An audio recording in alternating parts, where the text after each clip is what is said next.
Avalon, The High Sentinel by Josh Oelrich. Read by Josh Oelrich. Chapter 1. An Extended Trip. Michael Brennan shuddered as images of the dragon's black-slitted eyes and sharp fangs from last night's horrific nightmare flashed across his mind. What did it mean, and where did the golden glowing door in the side of the mysterious mountain lead to? Michael's mother was navigating the windy road from their isolated plantation house on the hill into Livingston, where Michael's best friend Jeff lived. Michael had finished his chores and was eager to play Jeff's new virtual reality video game, Epic Combat. They passed through a highly wooded area, and he noticed a cluster of trees, brilliant foliage climbing up their trunks, and thought of how much he loved the green of spring in Indiana. About halfway there, his mother turned and said nervously, "You can't stay long at Jeff's today, Michael. We need to have a family meeting when your dad gets home this afternoon. We have some big news about something that is happening tonight." "What big news? You can't just throw that out there and then leave me hanging," he said. Nothing remotely substantial ever happened out on their farm except for the occasional escaped horse or violent storm, up until 3 months ago, that is. That was when the United Army had moved into town. The United Army was a force of oversized thugs deployed shortly after David Sampson became President of the United States the year before in 2024. Beyond that, the only other part of his life that any big news could come from was his early childhood. Michael knew that his parents had adopted him when he was a baby.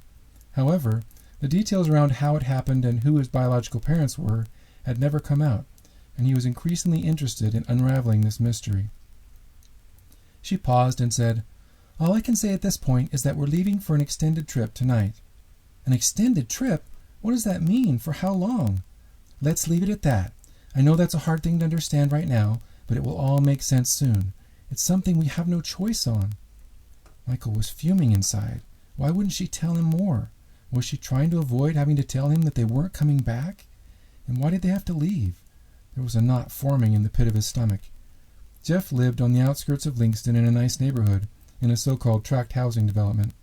The easiest way to differentiate Jeff's house from the others was to look for the corner house on the cul-de-sac with an outdoor basketball hoop out front. Michael thought of all the one-on-one games of horse they had played on that hoop. He and Jeff were part of a rec team that played other teams from around the community. It was a blast playing with his nimble friend, because they had played so much together they knew right where to pass and where the other was going to be on virtually every play. As soon as they pulled into Jeff's driveway, Michael leaped out of the car, shouted, "Bye, see you later, Mom," and ran into the house. A few hours later, in the final leg of their epic combat marathon, Michael was deep in thought, in between killing zombies from Jeff's army, about what possible extended trips his family could be taking. Jeff's mousy body made a sudden jerking motion, and Michael stifled a chuckle. It was obvious that this was getting old for Jeff, as he was grunting and aiming the VR gun in a last-ditch effort to win at least one game before Michael had to go. Michael had always won easily. It was as if he could sense his opponent's movements before they happened. Just as Michael's elf character had infiltrated his base and was about to take out Jeff's massive orc general, Michael had a familiar, sickly feeling. He lifted the VR goggles and peeked out the window to see what could have triggered his evil alarm, but he didn't see anything suspicious in the front yard. Within seconds, his quirky friend was doing a series of goofy victory dances and taunted, "Didn't expect that now, did you?" A car door slammed in the distance, and Michael stretched to get a better look. He saw a United Army black SUV in a driveway at the other end of the street. 2 beastly soldiers stepped out and approached the neighbor's front door. Michael wondered what they were up to. They were probably going through what he imagined was a chapter from their handbook entitled 101 Ways to Harass Innocent Citizens. He heard a familiar engine growl approaching, and his dad's old Mustang pulled up in front of the house. Michael glanced at Jeff. His rubber-faced friend had a scrunched look of disbelief and said, "What's up with those supersized jerks anyway? Why would they be at the Sorensens' house?" Michael's chest suddenly tightened, and a feeling of sadness rolled over him as his mother's words about their extended trip came back to him. Was he about to say goodbye to his best friend? He swallowed his emotions and shrugged, trying to act like it was nothing. But when he started their special handshake, which included several fist smacks and elbow touches, Jeff must have sensed that something was wrong and said, "What's wrong, Space Cadet? You look out of it." Michael forced a smile and said, "Nothing. Take care, zombie brain." They laughed and waved to each other as he ran outside. On his way to the car, he couldn't resist looking over at the SUV parked down the street. From inside he heard throaty yelling and crashes from what sounded like a major scuffle. The soldiers emerged, dragging Mr. Sorensen and his son Nick out to their vehicle. A small part of him relished the look of fear on Nick's arrogant face, but he pushed it away, guilt settling in. Nick had been the guy from the rec basketball league who had always bullied him, repeatedly calling him names and taking cheap shots when the refs weren't looking. But even Nick didn't deserve this. Michael turned away, afraid that the soldiers would see him. What in the world is going on over there, and what is going to happen to Nick? At that moment a loud screech rang out. He looked up and saw a crow flying toward him from the Sorensens' yard. It had a strange gray patch on its head. When it got to Michael, it started squawking and began flying around in a weird pattern, as if it was flying circles over a roadkill or something. Michael bolted the last few steps to the car, jumped in, and slammed the car door. "What's going on out there?" his dad asked. "What was that yelling all about?" "The United Army soldiers just threw Mr. Sorensen and his son Nick into their SUV. I'm not sure what happened. Let's get out of here. I don't like being anywhere near those monsters." His dad's square jaw clenched, and he pulled the car around slowly, as if trying not to draw attention to them. Then out of nowhere, the black SUV backed out of the Sorensens' driveway and nearly ran them over as it tore off through the quiet neighborhood. His dad lifted a fisted hand, his rippled arm flexing, and said, "I am so done putting up with those pompous dirtbags. What would you think if we could leave and get farther away from the United Army?" Michael had a feeling that this was extended trip talk, and he hoped his dad would elaborate. "Well, I'd like to be far away from them, but I'm just finally starting to make friends here, and now we're leaving?" He thought about how hard it had been to feel like he fit in anywhere, until he had convinced his parents to let him join the rec basketball team a few years back, and he had met Jeff. "Yes, we must leave, but unfortunately I can't tell you why." Michael was confused. He thought about having to start over somewhere new with no friends and no life, and not knowing why. He felt all the anger and frustration that had built up over the years rising up, and it exploded out. "What's going on, Dad? I can't stand not knowing what's happening with my life anymore." He hadn't meant for the word stand to come out that loud, but it did, and some tears came with it. His dad's rugged face was a mixture of surprise and guilt. He sighed and said, "I know, it must be hard, Michael. We did it this way to protect you. But I see now that it's time to tell you everything we know."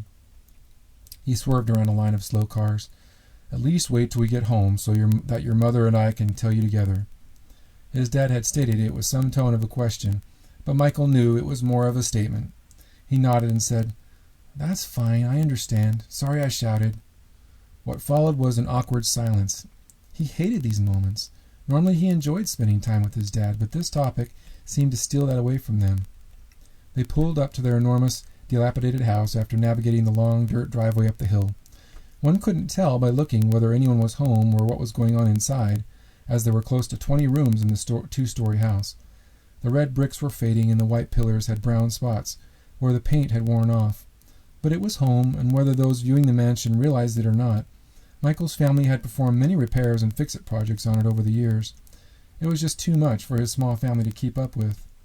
As Michael hobbled up the stairs to keep up with his dad, he thought of how hard his dad had worked him in their martial arts session yesterday. When they entered the spacious main living space, they found Michael's mom preparing his favorite dish, spaghetti. He remembered when they had first moved into the house how old and outdated everything was. They had all worked hard, spending many hours installing new modern cabinets and a new gas oven with digital displays. His mother's petite frame was leaning over the counter, flipping and turning food, but she appeared disconnected from the event somehow. This was odd for her, since she had said before that she loved the kitchen most of all, and loved the way the kitchen sat right in the center with the dining area and the living room surrounding it on either side. Her dark brown hair was in a ponytail, and she had a pensive, contemplative expression that Michael had seen before. She was pursing her full lips, and her normally sparkling brown eyes had a distant look. Usually while she cooked, she was smiling and humming along to music from their home sound system. Michael wondered if this had to do with what was happening tonight. He was dying to know. They ate lunch and gathered in the living room. There was a backpack sitting next to his dad's chair. Michael's parents seemed anxious and were whispering to each other quietly. What was it they were going to tell him, and why was it such a big secret? When Michael sat down, his dad reached for the backpack, and his mother said, "Your dad and I have been talking, and the time has come for us to tell you more about who you are and why we have raised you the way that we have." Michael thought about how long he had waited to hear those words, all the endless hours of studying, the extensive list of daily chores, and the intense rounds of combat training. He had missed out on so many activities with his friends, but he never knew why. He never understood why his parents were so driven to teach him all these things and push him so hard. Michael's dad removed a wooden box from the backpack and cradled it carefully.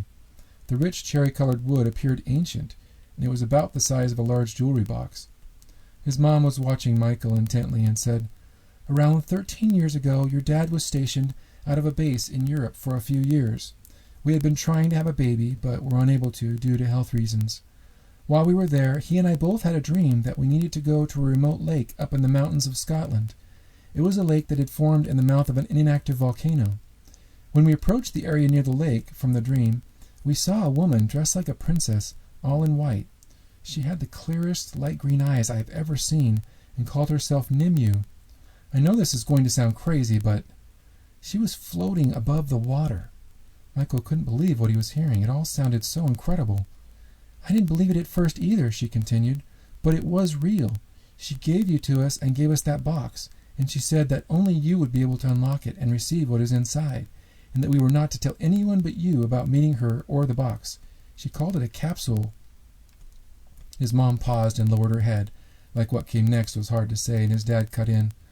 "Nimue said the box would only open after your 13th birthday. She called it your anointing day, March 28th, and she said that the Legion couldn't find out when this actual day was.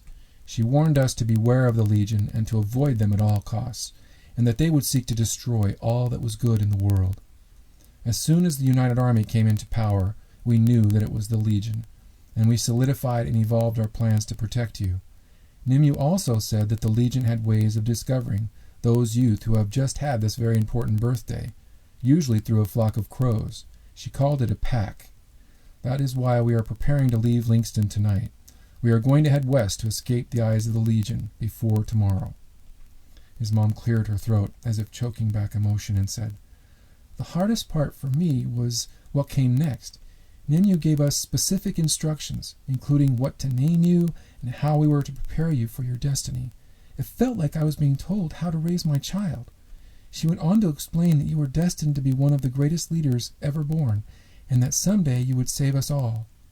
I knew then that who you were to become was bigger than all of us, and that I needed to put away my own desires and focus on doing my best to prepare you in every way." Michael's head was spinning. A magnificent floating princess, a lake, a destiny, a mysterious and powerful box. Was this all for real? His thoughts went to the box.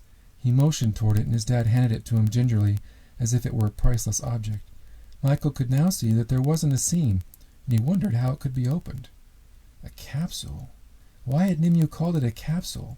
Whenever he thought of a capsule, he usually thought of a time capsule. His eyes stopped on a clear crystal on the top of the box, embedded in the wood. It was inset, and when he brushed his hand over it, he couldn't even feel it there, but he felt the surge of positive energy, and he wondered how that was possible. It was almost like it was gaseous instead of a solid. He could see a gold glowing light around it, and he noticed that the light was flashing steadily. Something stirred inside of him.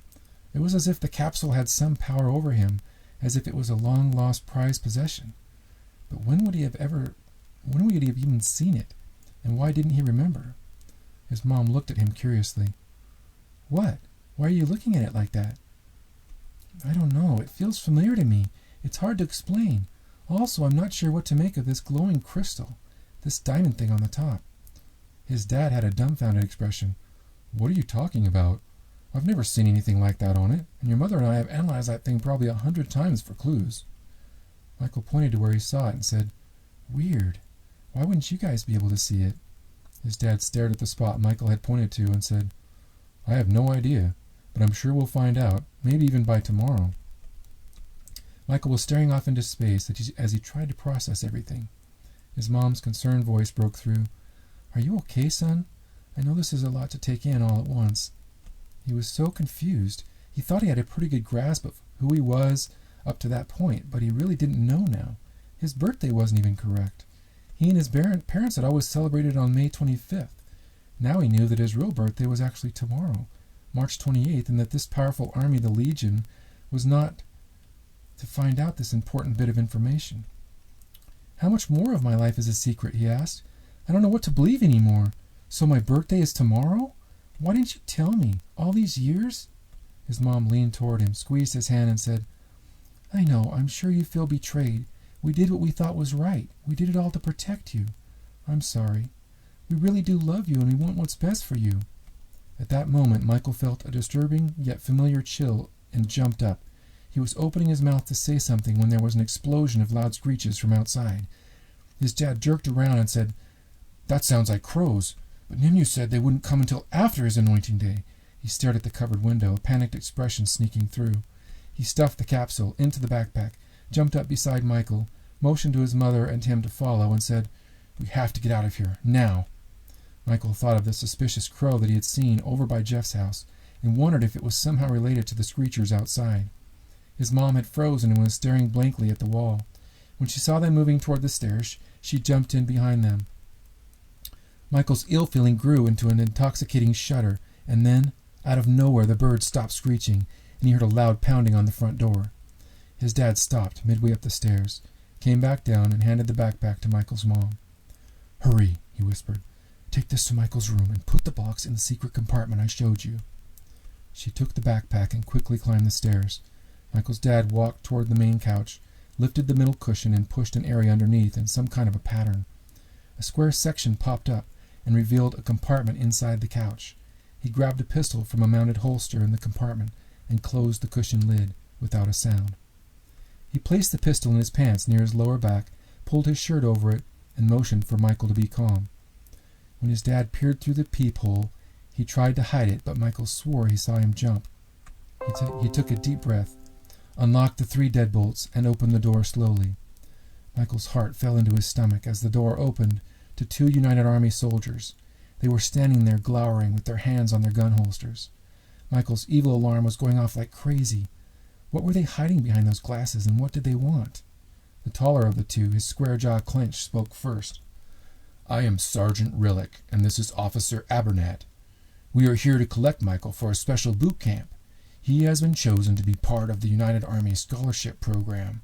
This is a privilege only extended to a very select group of candidates, and you should consider it a great honor. After a few moments of silence, the beefy man squeezed the handle of his holstered pistol, scowled impatiently, and said, Are you going to invite us in?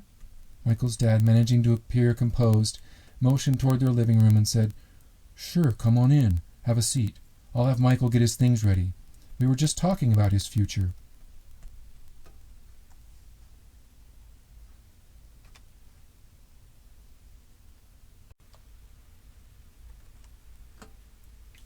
Chapter 2. Unexpected Visitors. As the husky soldiers entered the house, the cold shudder grew in Michael's chest. He took a deep breath and focused on pushing it away. Julia was coming down the stairs and let out a barely audible gasp at the sight of the 2 unwanted visitors. The 2 grunts sat on their couch, their shaded eyes scouring the room as if taking mental notes of the area. His dad looked at Michael and said, Why don't you go upstairs and get your bags packed, and take your mother along to help you? Oh, and Julia, don't forget to grab the items in the bup bag. The one that had called himself Oelrich was glaring at Michael now, studying him as if he were a lab specimen or a criminal on trial. Michael's mom gazed at his dad with weepy eyes, pursed her lips, and said, As you wish. This caught Michael off guard. He knew that one of their favorite old-school movies to watch together was Princess Bride, and that Wesley's character had used this phrase to announce his undying love for the princess. Were they talking in code? It was almost as if they were saying goodbye. Michael was extremely uncomfortable, and his mind faltered, worry and fear invading his thoughts. What are my parents and I supposed to do? How am I going to fulfill my destiny now? And why are the soldiers here for me? What's the word Dad just used? Bup? Michael's mom grabbed his hand, and they started walking toward the stairs. But then a deep voice cut through the tense silence. It was Oelrich. He bellowed, Wait! We need her here to get us some food first. What do you guys have in this dump anyway? He jumped off the couch as if the weight of his body was a feather, and his mom pointed to the kitchen door as the soldiers strutted by. Michael noticed that Oelrich's uniform was too small, and his bodybuilder-sized muscles were bulging out and stretching the fabric. as if he had selected that size on purpose to show off.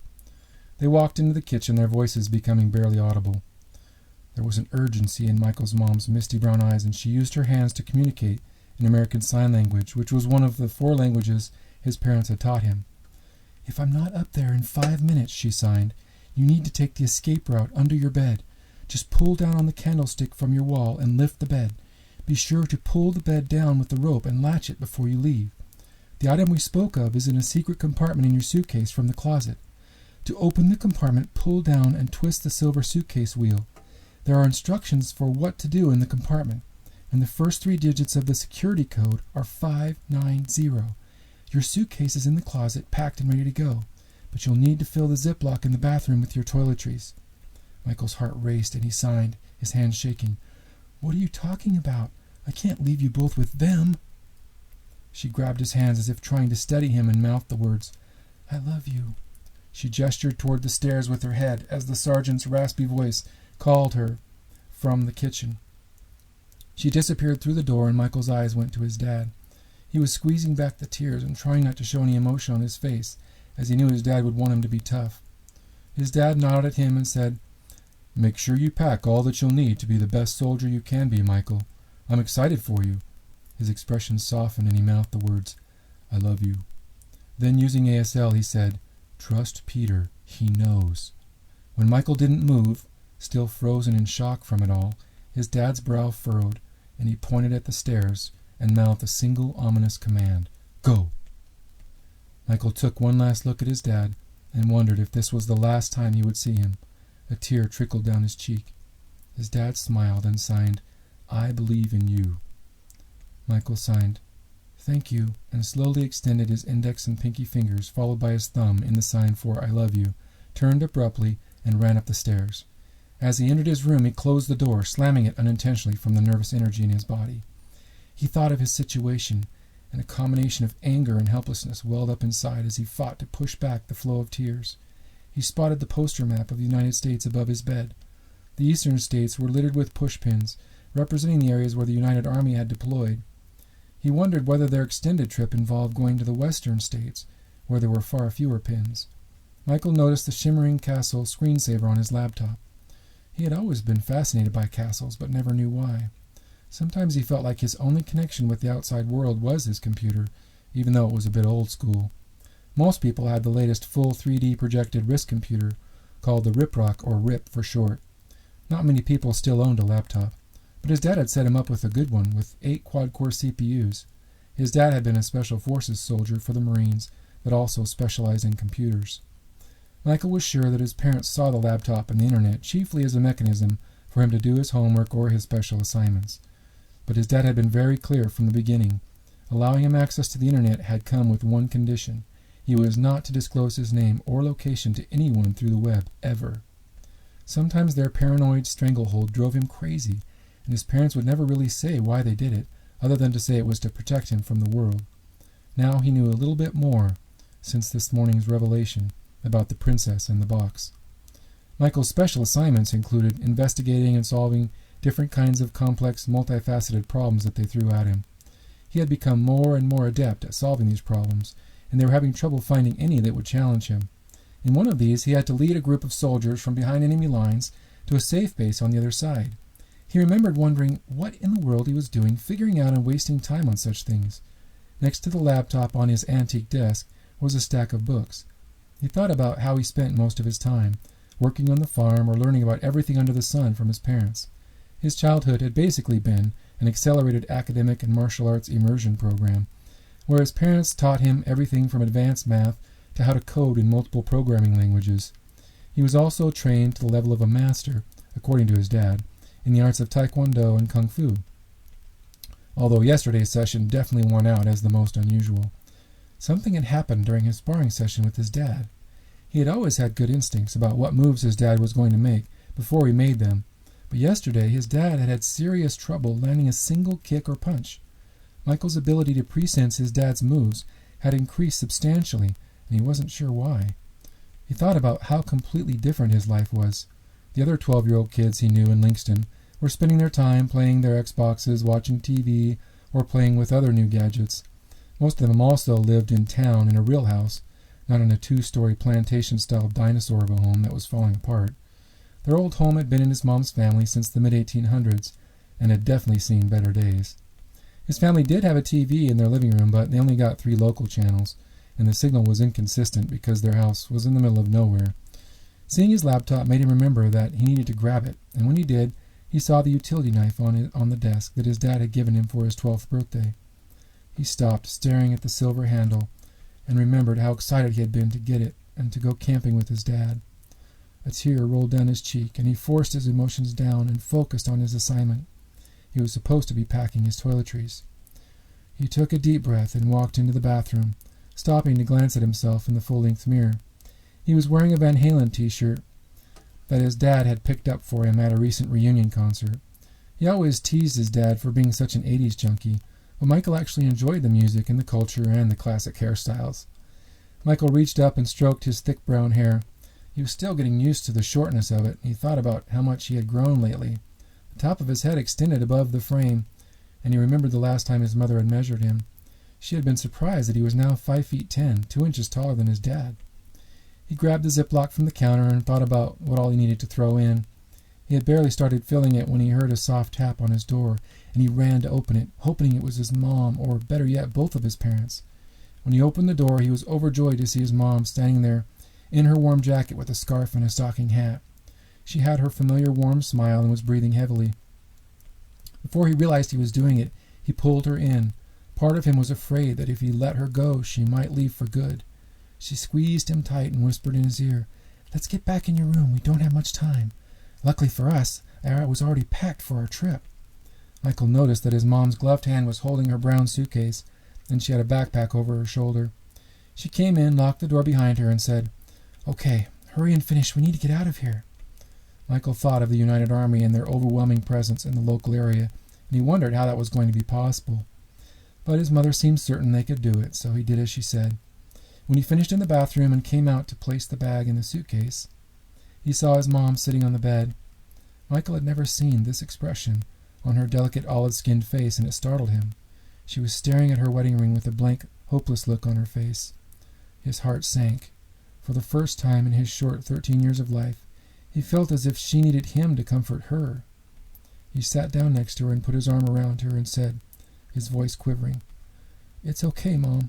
Things will work out." He hoped she believed him because the words seemed hollow and baseless. He didn't even know what was going to happen or how things could work out. His mom took in a deep breath as if she had been disconnected from her body and had suddenly re-entered it. She gazed at him and smiled and said, "You are such a strong boy. We are so lucky to have you." She put her hand on his suitcase and said, "I'm so sorry it worked out this way, Michael. We have to go now, just you and me." Her soft voice had cracked on that last word, as if forcing out the word "me" had destabilized it somehow. "This is all part of our backup plan. That's why your dad used the word BUP. It's short for backup plan. It's the code word we invented for this type of situation." She walked over to the wall and said, "Let me show you something. This is what I was talking about downstairs." She grabbed the old candlestick and pulled as it slid down several inches. There was a ratcheting sound and a click. She waited for him to notice and said, "The lever I just used was on the wall when we inherited the house from Granny." She walked over to Michael's bed, moved his suitcase down to the floor, and lifted up on the end of the wooden bed frame. The whole bed tilted up, and the section of the floor beneath it came up with it.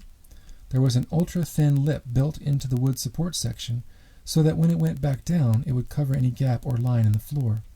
In the space beneath the bed, stairs descended into the floor. Michael remembered that below this room was a den with no closet on the first floor, where you would normally think there should be one. This was why the builders had blocked that closet off. She grabbed her suitcase and their travel backpack and said, "Let's go. Grab your suitcase. We have to go now before they get suspicious." Michael's life was crumbling right before his eyes. He was being forced to leave his childhood home. His dad's future was uncertain, and he was going to be on the run from an evil army who had soldiers and facial recognition cameras in virtually every major city in the country, especially in the eastern states. But what's going to happen to Dad when they discover we're gone? And how are we going to get around without them catching us? Part of him wanted to just run downstairs and take on the soldiers himself, so that there was some chance that his dad could come with them. His mom grabbed his hand and said, This is what he wants us to do, son. It's the only way that you can get out of here safely. As far as escaping the United Army, we have a plan for that. She froze in place, pointed her finger up, and said, "Oh, I almost forgot. You need warm clothes. I'll be right back." And she disappeared into his closet. He hesitated, staring at the old wooden door to his room, hoping that his dad would arrive, that he would knock on the door and they would leave together. Michael approached it and ran his hand down the carved outer seam, and he noticed a picture on his dresser. It was a picture of his dad pushing his 5-year-old self on his bike when he had taught him how to ride. He grabbed it and held it to his chest. This all seemed like a bad dream. He wished he could just wake up and have everything back to the way it was before the United Army entered the picture. His mom touched his shoulder. "I know this is hard, but I really think that he'll be okay. We have connections that can help get him back. Here, I'll help you. We have to go, and we must be as quiet as possible." She held up his winter jacket as he handed her the picture, and instinctively put his arms in and zipped it up. Next came the stocking hat and gloves.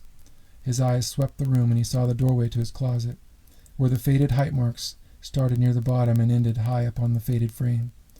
This house and this room were part of him. How could he possibly leave it behind? His mom's slight hand squeezed his, and he took in a deep breath, as if trying to suck in whatever courage he could from the foreboding air. He grabbed his suitcase and walked down the stairs, his mom following close behind.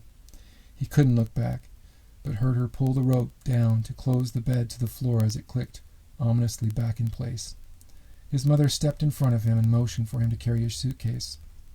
At first, only a single light bulb dangling from the ceiling illuminated the stairway, but as they made their way through a trap door in the floor, lamps appeared on each wall, and they could better see where they were going.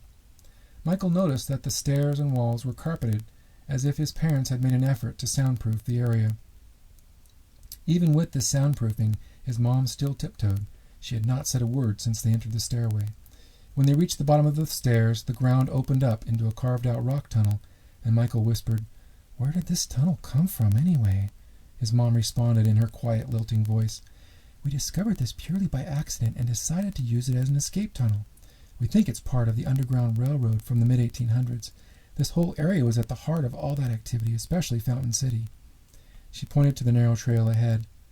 "Your dad and I had to dress it up a bit, with the plywood floor and the lights and carpet, but it's actually still in pretty good condition. Just think of how many slaves walked to freedom through this corridor." "How far does it go, and what are we going to do once we have to be above ground, where the army has all their drones and cameras?" His mom began walking again, motioning for Michael to follow. "We have a plan as to how to handle the cameras. Your dad has connections. Didn't you ever wonder why the United Army was never suspicious of your dad's military record?" "Yes, I did, actually. Does he have an old military buddy who can make fake records and stuff?" "That's right," she said, "although he's not actually that old. Your dad trained him, but he's someone we trust completely. This is something to remember, Michael. You must be careful who you trust in this world. I never thought I would say that, given that I was raised to trust first and only think the best of everyone, but I have learned that it's a balance. You must also be wise about the realities of the world and those who walk on it. Anyway, our friend Peter is one of those few that I would stake my life on being trustworthy in all things. He set us up with new, alternative identity details that we can use that should keep the army off our trail, at least for a while." Michael thought about what his dad had said about trusting Peter and said, "That makes sense. This is all so unreal." He watched her stealthily navigating the trail and said, "But since when did you become a super spy? It's kind of cool hearing you talk about spy connections and dodging the bad guys." His mom shrugged. She was still moving at a fast clip, her eyes focused on the path ahead. "You do what you have to sometimes. Your dad is the real spy, and I'm sure if anyone can get out of a situation with the Legion, he can."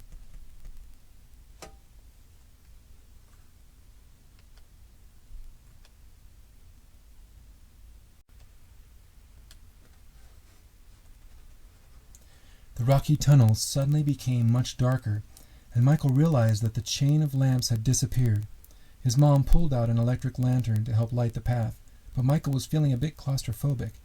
There were many unlit, shadowed areas, and he was trying desperately not to think about what could be lurking in the hidden crevices. The plywood track had run out a while ago, and the path underneath was dirt, so they had had to resort to carrying their suitcases and Michael had offered to switch suitcases since hers was heavier. The time passed slowly.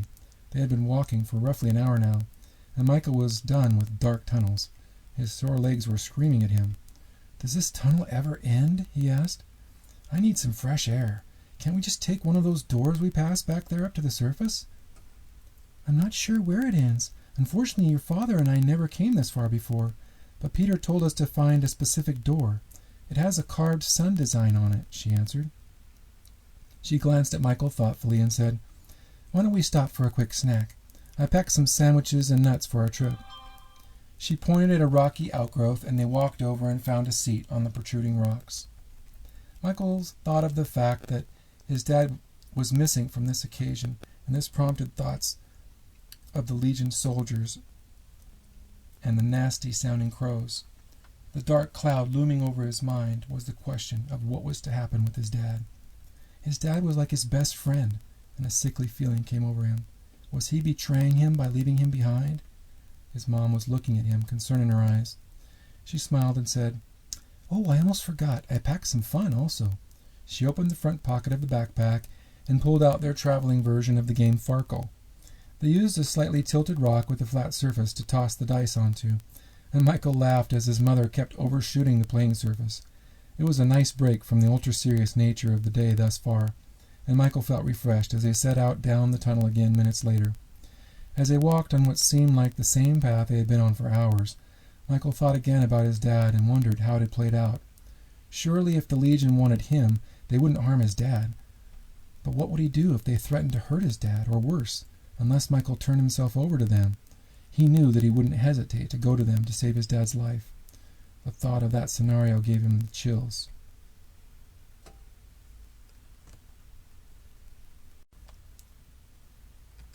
Chapter 3. The Safe House. A few minutes later, something caught Michael's eye, and he motioned for his mom to stop. There was a small object moving on the trail ahead. At first he thought it was a mouse, but soon discovered that it was a bird, which was sitting there looking directly at him, as if it had been waiting for him. Michael recognized it from pictures he had seen. It was a nightingale, but it had white feathers and a faint golden glow all around it. Suddenly a most amazing thing happened. An explosion of gold light with lighter-colored gold flecks shot out from the glowing creature, and it took flight. With the light brighter all around it, Michael could see the bird more clearly. Its eyes almost seemed human. Not that they had a pupil or the shape of a human eye, but there was an intelligence behind them that he couldn't put his finger on. As Michael peered curiously at it, he could see that it was looking at him.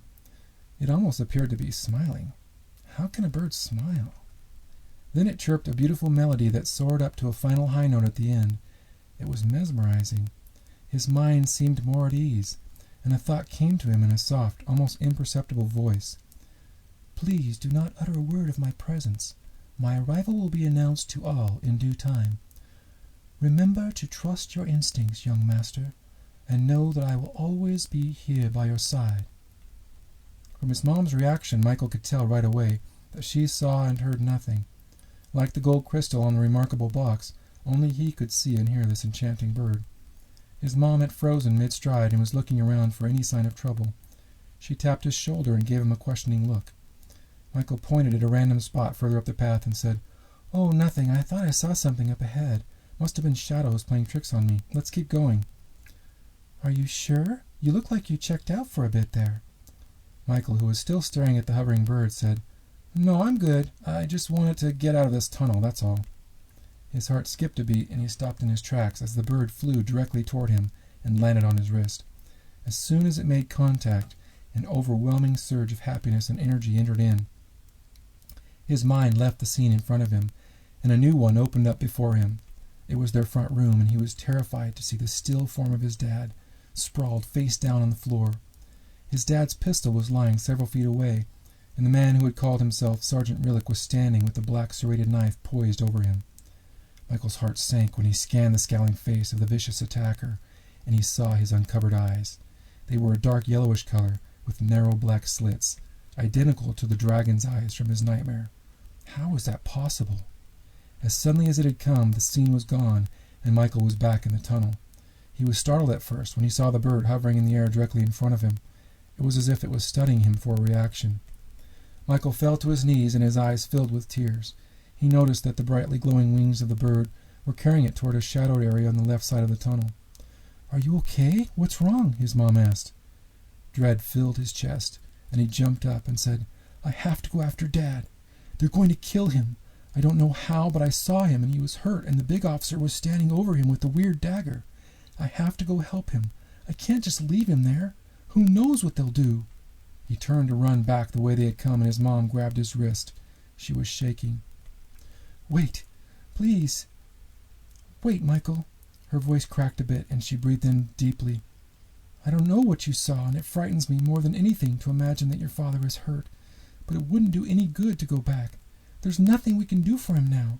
We can only hope that he is still okay and that we'll be able to get him back later." Her voice softened and tears streaked down her cheeks. "Please stay. I need you to stay." Michael gazed into her glistening eyes and pulled her in for a hug. "What are we going to do, Mom? I'm not Dad. I can't protect us out there. Why is this happening to us?" Something glistened off to the left, and he noticed that the bird was floating effortlessly near a flat shadowed area. As if it were responding to Michael's question, it nodded at them and flew directly at the wall. Right when he was about to hit it, it just disappeared. Michael rubbed his eyes and choked back the tears, grateful that their new remarkable friend had distracted him for the moment.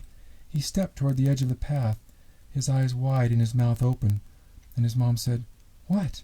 What did you see now?" "I don't know." He tried to sound convincing and pointed and said, "I feel like we should check out that wall over there."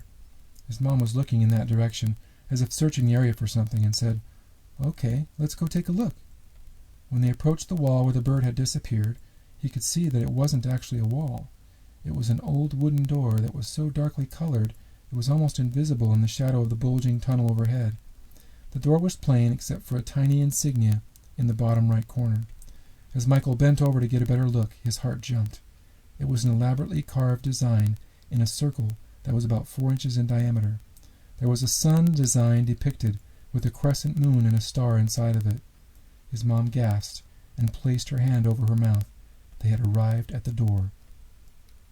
The strange glowing bird had led them straight to the door that Michael's mom had said they needed to find. But how? How did it even know? And how on earth did it fly through it?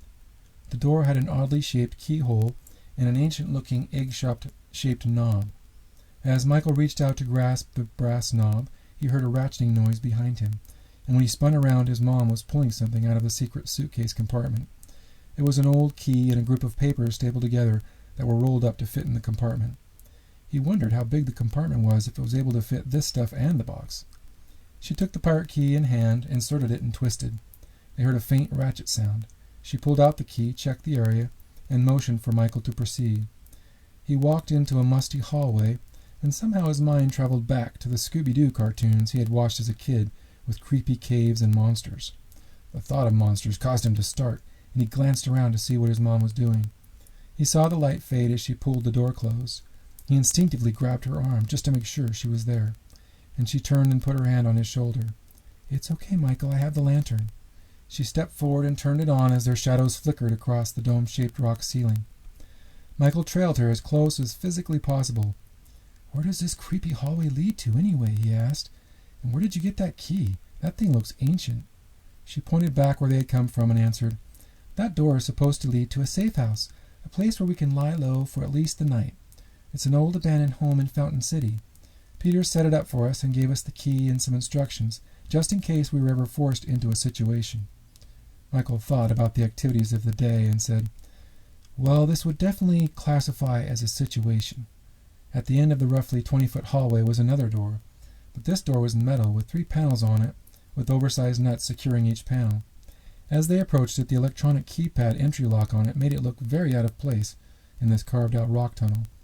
His mom lifted the group of papers in front of the lantern, and he could see handwriting at the top of the first page, listing off instructions as to what door to look for and how to use the code on the inside door.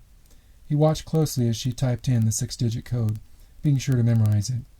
He recognized the first 3 digits as the ones his mom had told him back at the house, 590. 3 loud clicks erupted from the door, sending his heart into his stomach, and he glanced back down the darkened corridor, but didn't see or hear anyone behind them. He turned back to his mom and gave her a thumbs up, as she pushed on the armored door to open it. She was having to seriously exert herself, and Michael stepped forward to help, as they stumbled into what appeared to be an entryway to a steel staircase. It was at this point that Michael noticed the weight of his mother's suitcase, as he hefted it up the long flight of stairs. There was another somewhat less intimidating door at the top. His mom put in the coat again, and they walked into what appeared to be a panic room. He remembered seeing one in a movie once, except that this room had comfortable couches, a chair, a bed, a mini refrigerator, microwave, a dresser, and a portable garment rack for hanging clothes. They collapsed onto the couch and chair and slipped into a restless daze. What woke Michael from his half-slumber roughly 30 minutes later was a jarring thought that sent his heart racing. He shot up off the couch and blurted out, "Mom, the outer door, I don't think we locked it." He leapt to the inner panel and typed the code. Then he ran back through the door and down the stairs, being sure to tiptoe. He did the same at the bottom of the stairs, pulled the heavy door open, and sprinted quietly down the hallway. He could hear voices coming from the main tunnel. He stopped breathing, and his mind went back to a lesson his dad had taught him about not panicking. "Use deep breaths and focus your thoughts to gain control of any situation," his dad had told him. He went through the steps and soon had his heart down to a manageable rate and his mind re-engaged. The outer door was open a crack, and Michael could hear, from the volume of their voices, that their pursuers were close. One of them sounded like the hefty sergeant, but his voice was lower and had a gravelly edge to it. "You better hurry up and catch your breath. I really don't like stopping. I can't believe we lost the woman's signal. How is that possible? It must be this tunnel." There was a pause, and he said, "What's up with you anyway, Farstus? You look like you're about to pass out. Are you a Gadagon or some Solite weakling?" A higher-pitched, squeaky voice responded. "Take it easy, Sarens. It's because we had to run to make up time after that insolent human wouldn't tell us anything. Looking at those old blueprints was brilliant. Who would have thought that these Solites would be clever enough to find a tunnel and plan a getaway? At least we got the security guy. He's the main thing Arubamir wanted anyway. Just think, though, if you hadn't thought to place that tracker on her. Hopefully she leads us straight to the Freedom Faction. Do you—" The sergeant's voice cut in. "Shut up. You talk too much, you fool. Wait. It looks like their tracks go over that way. Michael didn't wait for him to finish.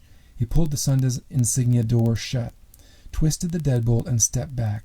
Their stalkers were already pounding with great force, and Michael jumped back. The door shook as if a buffalo were assaulting it. He tried to calm his racing heart. They had to get out of here. He turned and ran back the way he came, being sure to shut and lock the first thick door. After skipping steps to get to the top, he locked that door, welcoming the heavy sound of metal latches locking into place. Having a second metal door between them and the Legion soldiers was a little more reassuring, but he wondered how he and his mom were going to get out of there. He turned to his mom and said in a hurried tone, "They're right behind us. They found the tunnel in some old blueprints. I locked the outer door, but we need to get out of here." His mom's hopeless eyes were fixed on the door, and he thought of his dad. What would he do in this situation? His mind snapped into action mode, and he said, "Mom, come on, let's get out of here. Where did Peter say to go from here?" She turned and stared blankly, as if she was lost, and finally picked up the instructions from the coffee table and said, "We weren't supposed to leave here right away, actually, but—" She studied the papers and pointed at a painting on the wall. "There, that's the panel to the way out. It leads to a hidden garage in the back of the house." She removed the painting of a mountain with a beautiful sunrise in the background from the wall. Behind it was a touch panel, and she started pushing buttons on it. Michael heard a loud crack and an explosion, as what he guessed was the outer door gave way. He wondered if the soldiers were strong enough to break through the second door. He didn't want to stay to find out. But before he could check on his mom's progress, the panel sunk in several inches, and a sliding door opened, revealing an inset handle. Michael grabbed it and pulled hard to the right, and it slid open. They grabbed all their luggage, ran through the opening, turned and pulled it shut as the lock slid back in place. They were now in a narrow hallway with light strips along each side of the floor, like the ones you see in the walkways of commercial airplanes. Up ahead was a regular-looking door with a standard door handle. His mom turned it, and they rushed into what at first resembled a garage. The thick walls brought to his mind thoughts of an oversized bank vault. There was a scaled-down white SUV parked near the door. The worn-out vehicle seemed out of place, and Michael thought that he would have expected to see a tank or a Rolls-Royce or something very expensive in a garage like this. His mom opened the back hatch, and they threw everything in and jumped in the front.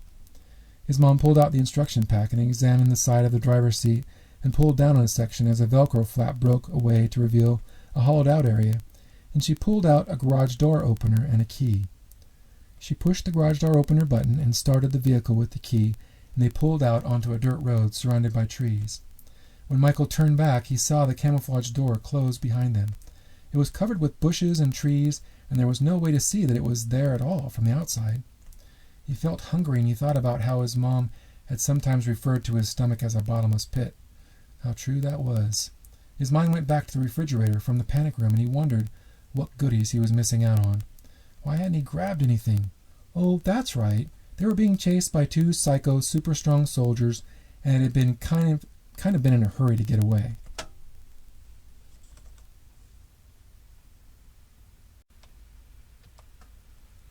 Michael thought back to his encounter with the soldiers near the insignia door and what the one who was called Faustus had said.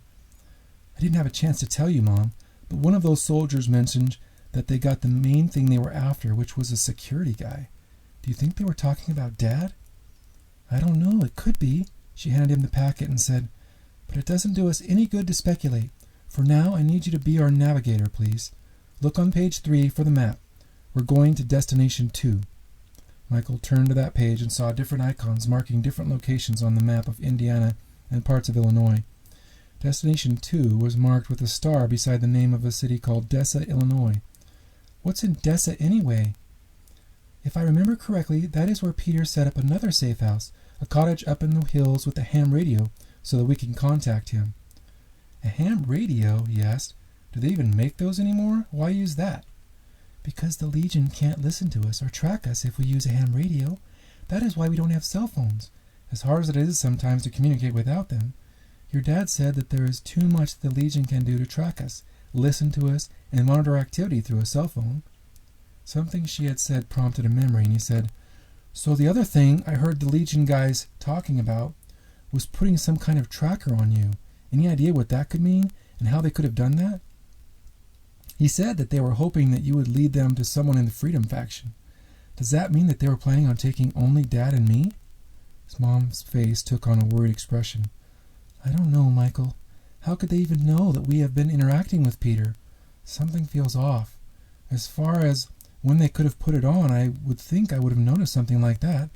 Do you see anything on me? It could be very small. Michael did a once-over and tried to look closely at her clothes and all around for the tiniest things, but didn't see anything. Finally he said, I don't see anything. But if they're tracking us, how are we going to get away?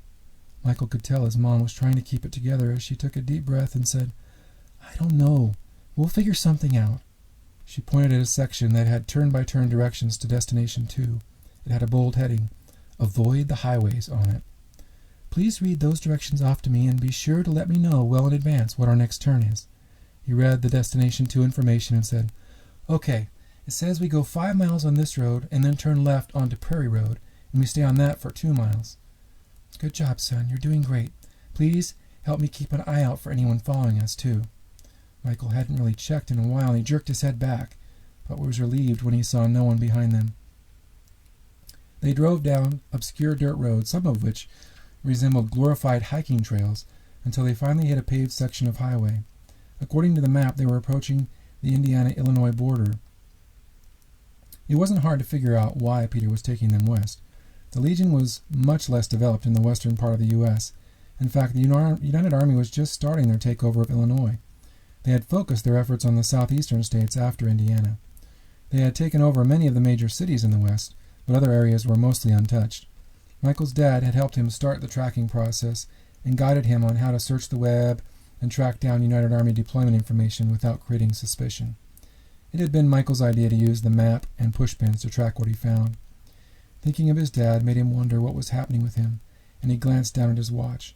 It was 6 p.m. They had been driving for almost 3 hours, but it didn't feel like they had gone very far because of the nature of the roads they had taken. He studied the map and the odometer and thought back to the number he had memorized from their last turn and said, 1 more mile, and we should come out onto Shore Road, which runs west into Illinois. Man, I've heard of back roads, but this is beyond that.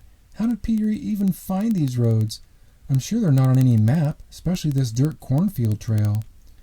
I told you, Michael, Peter is good, she nodded and continued. Which totally makes sense given the fact that your dad trained him. Michael's mind went to his dad.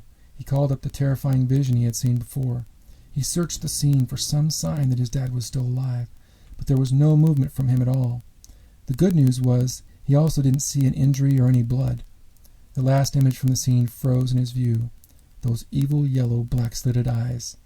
He shivered as images of the dragon creature from his nightmare played across the stage of his mind. Why did this Legion soldier have those same eyes? Was this vision real, or was it a daydream that was haunting him from his imagination? Then he realized something. He had been able to call the vision back up, even without the bird. What role did the golden bird have in this anyway? And why had it prompted him to bring up that awful scene? Their next street, Skyline, was hard to spot because the street sign was concealed behind some trees, but Michael's instincts led them straight to it. Skyline had hardly any cars on it, and he saw almost no buildings. Michael thought how grateful he was that their directions seemed to be keeping them in obscure driving mode. The map said to stay on Skyline for 10 miles, and that it eventually turned into Highway 19. His stomach began growling loudly. His mom grinned and said, "Why don't you carefully check the back for snacks? We probably should have grabbed some food from the fridge back there. Sorry I was so out of it. I was in shock that the Legion caught up to us so quickly." Michael jumped the seat and found a backpack on the floor and said, "Hey, Mom, I found a backpack with peanut butter crackers, fruit snacks, jerky, and there's a case of bottled water here, too. Awesome. I'm dying of thirst." As he went to grab a water from behind the driver's seat, he spotted something in the seat pocket. He thought he recognized it as one of the wands they used in airports to frisk people, and he said, "Mom, there's a wand or metal detector thing back here. Are we supposed to use it on ourselves?" "I'm sure we are. Bring that and some jerky and a water to the front for me, please." He fetched the items, and right after he heard his seatbelt lock back in place, a cold shudder came. He grabbed his mom's arm and said, "I think we have company. It feels like they're close again." He peered back at the road behind them and didn't see anything, but then a black Suburban came careening around the corner. Michael could see the driver. He was wearing sunglasses, and his black uniformed passenger was looking at a projected hologram of what appeared to be a map. The passenger pointed at them and yelled something. "They're right behind us, Mom, and closing in fast. In that black Suburban. Can this thing go any faster?" His mom stepped on the gas, and Michael's head slammed back on the seat as the Tahoe pulled away from their pursuers as if they were standing still. "What does this thing have in it?" Michael exclaimed. "Nitros or something?" Unfortunately, it appeared that the Legion vehicle was equally as powerful, and within minutes it had closed in on them again. He saw the passenger smirk and raise a machine gun and point to the side of the road as his window lowered. If the soldiers got up alongside them, they could easily take them out with a quick flurry of bullets. Michael's heart raced as he thought about what he could do to stop them. He could see a canvas banner that had fallen off one of the oversized street signs up ahead. He stared longingly at it and thought about how good it would be if it flew up and landed on the bad guy's car to blind them. Just then a powerful gust of wind rolled through, lifted the canvas sign off the ground, and it flew onto the front window of the Suburban just as it was going around a corner. The SUV didn't make the turn as it should have and crashed hard into an old barn. Seconds after the collision, the driver's side door on the crashed Suburban flew off its hinges and out into the road, and a stocky figure stepped out and leapt into the air, ripping off a bulging branch from a tree in the process. The darkly clad soldier landed around 30 feet away from the barn and slammed the branch to the pavement, the wood exploding into tiny shards. Michael froze in shock, the hairs on the back of his neck shooting up. No human could do what this Legion soldier had done. No human. Michael's mom gasped.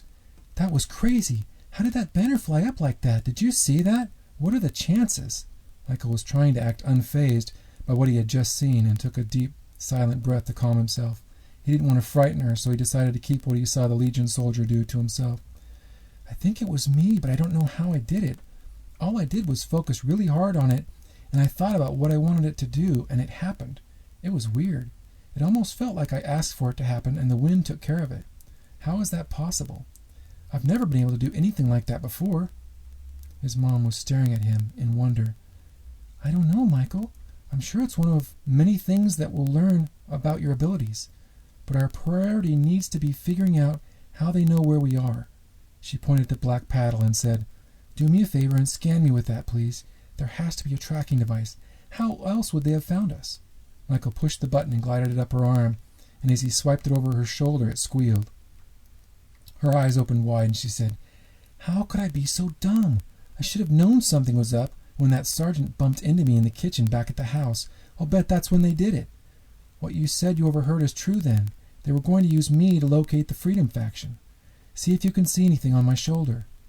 Michael unbuckled and moved in close and searched around the area but didn't see anything. "Maybe it's on the inside, on your shirt, one layer down." His mom shook her head. "Of course. Wow. I really need to pull it together. I didn't have my jacket on when I was inside." Michael helped her take it off as she carefully kept one hand on the wheel and her eyes trained on the road ahead. When he searched again, sure enough, there was a little round sticker with miniature metal wires in it on her right shoulder blade. "I found it," he said. "Do you want me to destroy it?" "No, not yet. We should use it to redirect them. Help me locate a gas station. I have an idea. It's a good thing we were underground, surrounded by rock and who knows what else. It must have blocked their tracking signal until we came above ground, that is." Michael nodded. "Yeah, that makes sense. I saw the passenger Legion guy looking at a screen on his RIP. He must have been using some app to tap into the tracker. What are we going to do?" "Well, the first thing I want you to do is open that glove compartment and push the green button on the left for me." After Michael did it, she continued, "I remembered reading about that and thought of it after our little encounter. That button changes out the license plate, just in case the Legion soldiers recorded the number for the one we had and are sending it out to everyone. My plan is to find a trucker that is driving east or south and put the tracker in his truck. That will lead the Legion on a wild goose chase." Within a few miles, they spotted a station with several trucks and pulled over.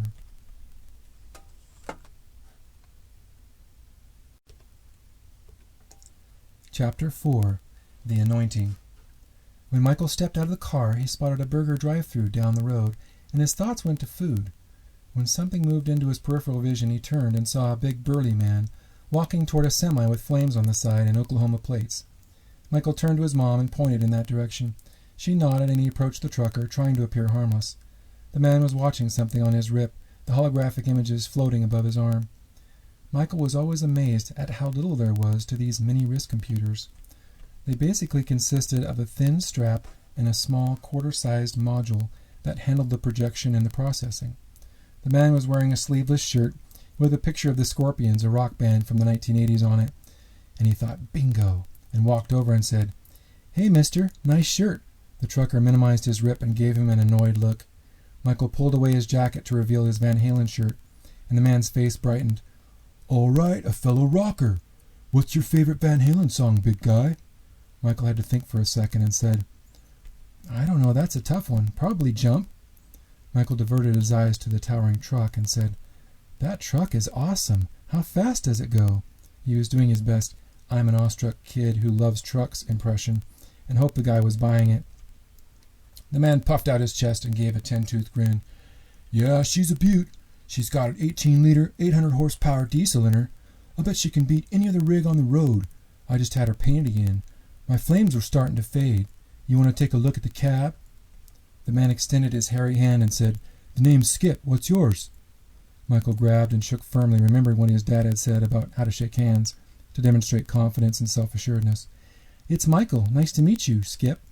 He was grateful that he had put the tracker on his left hand, as it would have been hard to explain to his new friend why he was putting a sticker on his hand. He formed his best kid in the candy store expression and said, "Can I? Really? That would be great." Skip opened the driver's side door and said, "Climb on in. You have to check out my speakers." Michael saw his mom watching from near their car. She was giving him a subtle thumbs up. "Where are you headed anyway? Does this thing use a lot of gas?" He was trying not to sound suspicious. Skip took a sip from his blue Slurpee and said, "I'm taking her back to Oklahoma for a little rest, actually. I've been on the road for a week now." With that statement, Michael discreetly placed the tracker under the passenger side seat. The man pointed at the cab and said, "You see that stereo? That's Alpine, top notch. 1,500 watts of blaring sound on that bad boy. Installed it myself." Michael did a token sweep of the car to show that he noticed the big speakers in the back and said, "Wow, yeah, that's a sweet setup." He glanced over at his mom and climbed out. "Oh, there's my mom. Thanks for showing me. That's a cool rig. Have a good one." The man gave a 2-finger salute and said, "No problem, buddy. Maybe you can drive a sweet rig like this someday. See ya." Michael smiled and said, "Thanks, Skip. Later." His mom grabbed him when he approached and said, "Great job. Where's he driving to?" "Oklahoma."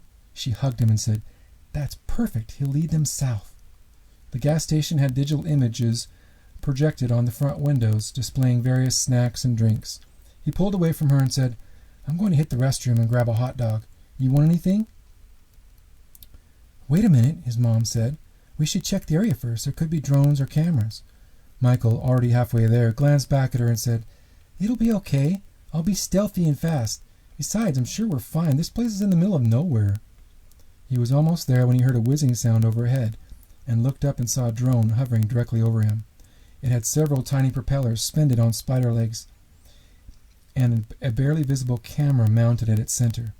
He decided to test to see if it was following him and broke his route off to the side parallel to the building, and his heart sank when he saw the drone mirror his movements.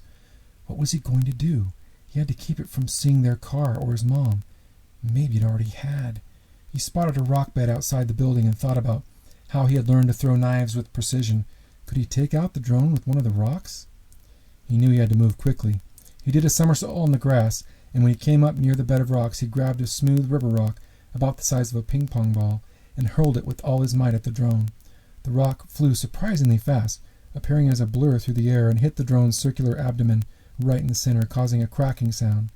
The drone started to shake uncontrollably, and there was smoke trailing out from the area near the lens. Michael decided not to waste any time, picked up another larger rock, took careful aim and threw it at the same drone abdomen location. The pointed edge of this rock hit the small lens, causing a fizzing sound. The drone fell to the ground in front of him. His mother gasped and ran over to him. Michael said, Sorry about that. I guess I should have checked the area before taking off like that. Hopefully you didn't see our car or anything. I just saw those pictures of food and my stomach took over. His mother was shaking her head. That's okay, son. What scares me is that this can only mean one thing. They've already programmed our faces into their drones. Now all of their cameras will be watching for us. We have to get out of here fast.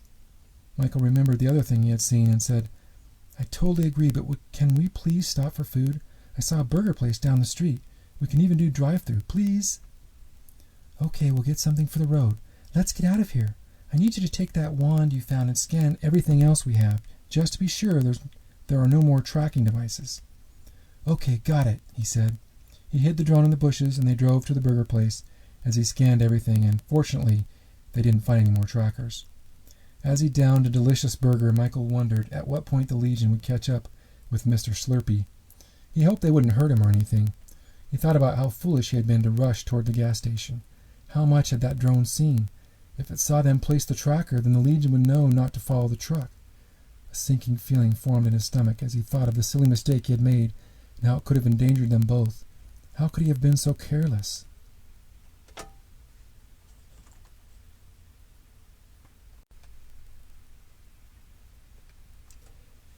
It was getting dark as they made their way through the isolated backroads of eastern Illinois.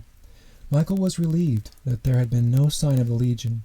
He wondered how long it would take them to figure out how they had been fooled. He was hoping it wasn't until after he and his mom arrived in Dessa. He thought of how incredibly unusual this day had been. How could his perception of himself and of his future be altered that much in one day? He had been going over in his mind what he saw the Legion soldier do. What other abilities did they have? And how were they so powerful? And the yellow black-slitted eyes, what did it all mean? He wanted to shut it off, to turn off the haunting thoughts of the evil sergeant posed over his motionless father, the chilling sound of the heavy wooden door shaking and exploding inward from the impact of the soldier's blows, the black uniformed assailant jumping high into the air and coming down 30 feet away, and the thick branch splintering into countless pieces from the impact of his blow. He thought of the banner. How had he moved it? Where did his power come from? His head hurt from it all. They were only 10 miles out of Dessa now, and as much as he didn't want to get his hopes up, given how that day had turned out so far, he was visualizing a bed, a couch, anything he could stretch out on and relax. But he knew that relaxing was not going to be easy. How could he? How could he forget that he was on the run from an evil army that was on a mission to take over the world and capture him? And his dad was their prisoner. You okay, little man? His mom asked. What are you thinking about? Her tone was light and she was smiling. Michael wondered what it would be like to be her, to always be the one that cheered everyone up with positivity and wise words of advice. How did she continue in the face of all that they had been through? He decided to make it easier for her. "I'm okay, Mom. Just tired, that's all." "I know, me too. We're almost there, though, so let's stay focused on the directions." He guided her the rest of the way, and they pulled onto a dirt road, their headlights waving over the tree line as they made their way up a winding road. The road was so narrow that Michael worried that if another car going the opposite direction came around the corner, they would collide, but he never saw anyone. They were going up a steep hill where the full moon sat resting on the treetops. Michael was searching all along the roadway for their last turnoff, Base Road. Minutes later, as they rounded a corner and the road began to flatten out, he sensed a familiar presence. His eyes swept the area and he spotted the same glowing bird and exclaimed, "Stop!" It was hovering on the left side of the road. The amazing bird took flight, nodded at him, and vanished into a wall of overgrown trees and bushes. After recovering from the initial shock of seeing this extraordinary creature again, Michael pointed to where it had disappeared and said, "It's there, over near that tree trunk." His mom raised her thin eyebrows, pulled the SUV down off the road, and drove straight at the wall of foliage. As they approached, a well-camouflaged keypad shot out of the tree trunk, and Michael's mom did a double-take, then gazed at him with an awestruck expression. "Your abilities continue to amaze me." She turned and entered the same 6-digit code from before and pushed enter. Several loud ratcheting sounds rang out before the overgrowth lifted in and up. Michael's mom checked all around and drove through the opening. What Michael saw on the other side of the hidden bush gate was not at all what he was expecting. There was no cabin in sight. All he could see was a prairie with a huge rock the size of a house on the other side attached to a large hill. Michael stared in frustration at the sizable patch of brown grass covering most of the area and blowing in the night wind. "What on earth? Where is the cabin? What is this place?" His mom glanced out at the scene, a bewildered look on her tired face, and said, "I don't know, son. It's supposed to be here. What does the map say? Look at the map." She seemed frantic. Michael opened the map, but all it said was "Cabin on a Hill." Then he spotted something that he hadn't noticed before. At the bottom of the map, for Destination 2, there was a message in tiny print. "Things aren't as they seem to be, and sometimes you must think in reverse." Michael stared at the words, repeating them in his mind. Then he searched the area in front of them and said, pointing to a tree next to the rock, "I think the message here on the note is trying to tell us something. Look, these 3 letters, N-O-B, are all capitalized. And there's a big knob on that tree over there. Maybe there's some kind of a secret entrance." His mom shook her head and said, "How could you possibly have deduced that from what is on the note? You really are something else." "Thanks, but you are the one who got us all the way here, right? And you and Dad created the whole backup plan in the first place." She nodded and smiled. "Thank you, Michael. I try." She stared out the window and said, "Okay, let's go over to that tree and see what we can find." Michael gripped the packet and jumped out into the cool night air. Realizing he needed to put his jacket back on, he grabbed it from the seat and they made their way to the tree. The old oak tree had definitely been through some rough stretches, with several scratches and gashes on its trunk and branches. As he approached it and shined the flashlight on the knob, he could see a slight separation or crease between it and the tree, and his heart leapt. He grabbed the cantaloupe-sized growth and turned it, but it wouldn't budge. At first he was exasperated, but then he thought about his lessons, took a deep breath, and focused. When he did this, his mind cleared and a thought came to him. He remembered seeing someone start their car, but in order to turn the key, the person had to push in a latch. Maybe there's a latch here somewhere.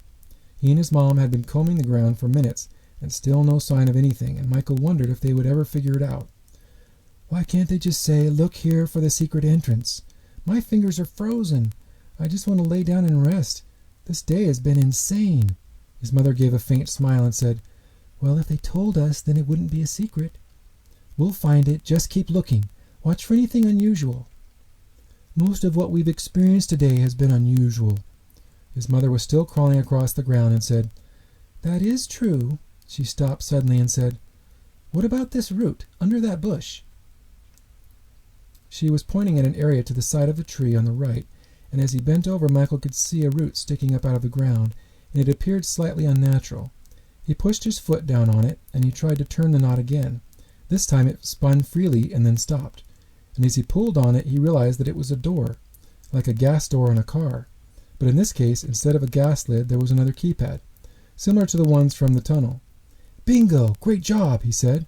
Michael punched in the 6-digit code and hit the enter key, expecting to hear a loud series of latches unlocking, but there was nothing. What was going on? What other code did they have? The frustration was rising up. His mom said, "Wasn't there something on the instructions about thinking in reverse? Maybe you have to put the code in backwards." Michael hurriedly typed it in reverse order, and sure enough, the pleasant sound of heavy-duty locks began to sound off from the enormous boulder. He turned to his mom and said, "I told you, Mom, you're awesome." She beamed and shrugged her shoulders. He closed the knob door and it locked back in place. As the massive rock door slid to the side, he thought about the serious horsepower it would take to move such a thing. His mom nodded to him and they walked through the door.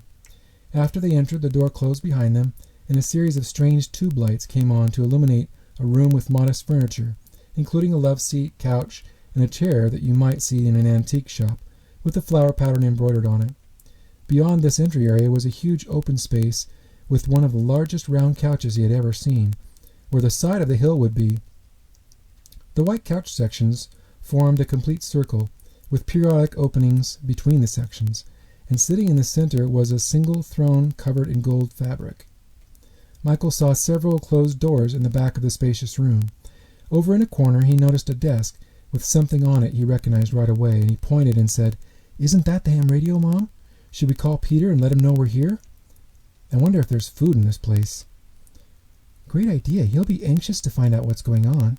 She walked over to the radio, read from one of her papers, made some adjustments on a few of the buttons and knobs, and had him on the other end within minutes. Peter's voice was booming and low. He sounded to Michael like he was some NFL linebacker-sized guy. The conversation sounded tinny through the radio speaker. Peter advised them to stay put and get comfortable and that he would be there in the morning. He also convincingly admonished them not to make contact with anyone. He was sad to hear about Michael's dad and promised to do everything within his power to get him back. There was a softness in his voice when he spoke of him. They must have bonded during their time together in the military. He asked to speak with Michael, and when he came on the line, he said, "Hello, Michael. I look forward to meeting you. Your father has told me a great deal about you. Whatever happens tonight, you must know that all things will be made clear soon. Your life will soon change in ways that I can't explain." This statement surprised Michael, and he asked, "What's going to happen? What do you know, Peter?"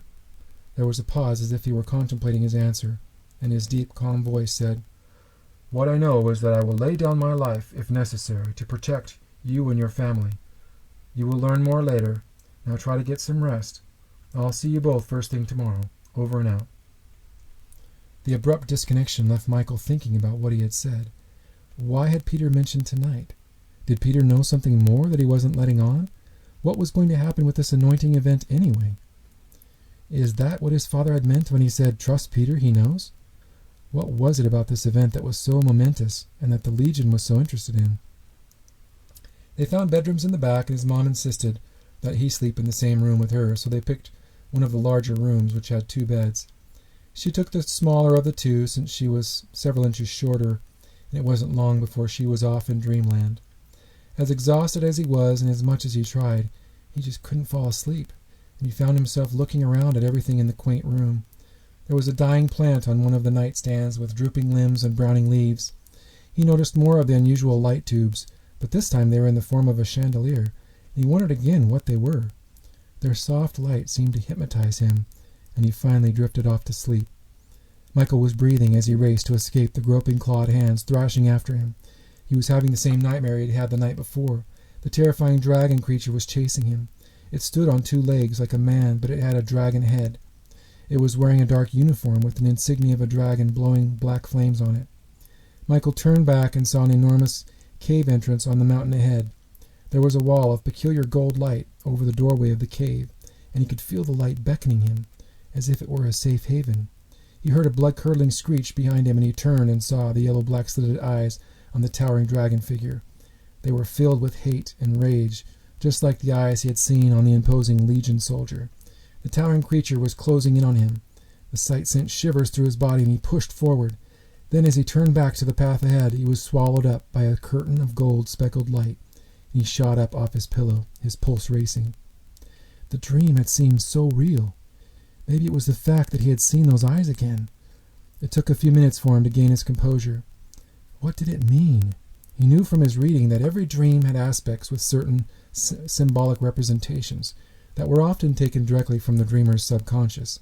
He heard a faint ticking sound coming from the ornately carved grandfather clock on the wall, and he gasped when he saw that it was 11:58 p.m. Was this all going to happen at the stroke of midnight? His heart raced, and he began to count the seconds. 2 minutes had never passed so slowly. It was as if each second were actually a minute. Shortly after the clock struck 12, his mom sat up, her eyes wide open, and said, "What am I supposed to see?" The shaft of red light shot through the ceiling and slowly descended toward Michael. It reminded him of when dust particles build up in a beam of sunlight, but in this case, the light itself was a soft red, and the particles were a million dust-sized white flecks. He felt drawn to it, stood up, and raised his right hand to touch it. The tiny specks seemed to come alive. As they flooded into his outstretched hand, he was filled with a sensation that was beyond anything he'd ever experienced. Waves of joy lapped over him, and he wished he could stay in that state forever. The positive energy within surged and pulsed, and the speckled light shot out from his hands and lit up the room, accompanied by a high humming sound. As he cleared his head and looked around, he was shocked to see every object in the room, including his mom's bed with her on it, floating 2 to 3 feet off the ground. Her eyes were full of tears, and she said, "This is so incredible, Michael. What are you feeling right now?" Michael tried to think how to put it into words and said, "I don't know. I feel full of happiness and energy like I could conquer the world. I can't describe it." With a huge smile on her face, she clapped her hands and said, "I feel some of that too, son. It's amazing. In my dream tonight, I saw a glowing man all illuminated in white, and he told me to wake up as there was something that I needed to witness. I see what it was now, and I wouldn't have missed it for the world." Her eyes drooped for a second before she said, "I just wish your father could have been here to experience it." "I know, Mom. We'll get him back, whatever it takes," Michael said, trying to convince himself that it was possible. Slowly, the warm feeling in the speckled light faded. The floating items came to rest, and Michael found himself staring at the plant next to his mom's bed. It was now very alive, with thriving pink blossoms and fresh green leaves popping out from each healthy branch. It was odd, but he could actually feel the presence of the plant, as if its life source was thanking him for the rebirth. His mom's eyes had followed his gaze, and she muttered, "That plant was all but dead when we lay down earlier. I remember thinking that I should water it, but I was way too tired. Look at it now. That's unbelievable." "I know," Michael replied. "What's weird is that I can feel its energy, as if it's thanking me." He shook his head. What he had said sounded strange coming out of his mouth, but it was the truth. At that moment he was overcome with fatigue, collapsed onto his bed, and fell into a deep sleep.